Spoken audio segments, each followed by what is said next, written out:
একটা গল্প বলছি শোনো। একটা ছেলে ছিল, নাম রাহুল। খুব গরিব পরিবারের ছেলে।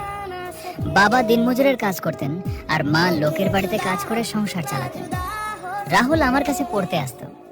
ছেলেটা পড়াশোনায় খুব ভালো ছিল, কিন্তু টানা 3 মাসের বেতন দিতে পারেনি। একদিন আমি ওকে বললাম, রাহুল, কাল তোমার মাকে একবার নিয়ে এসো।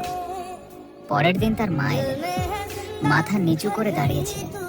আমি বললাম, আপনার ছেলের 3 মাসের বেতন বাকি আছে। কথাটা শুনে তিনি হাত জোড় করে বললেন, স্যার, আরেকটা মাস সময় দিন, ওকে পড়া থেকে বের করে দেবেন না। টাকার জন্য আগের দুটো জায়গা থেকে ওকে ফিরিয়ে দিয়েছে।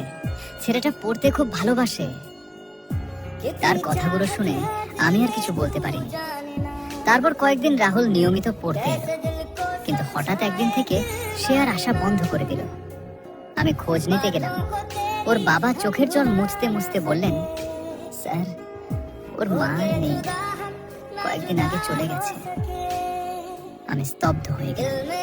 তিনি আবার বললেন, ও আর পড়তে যাবে না স্যার, সংসার চালানোর জন্য কাজে নেমে গেছে। সেদিন বাড়ি ফেরার পথে একটা কথাই বারবার মনে হচ্ছিল, গরিব মানুষের সন্তানরা পড়াশোনা ছেড়ে দেয় না, পরিস্থিতি তাদের বই থেকে দূরে সরিয়ে দেয়।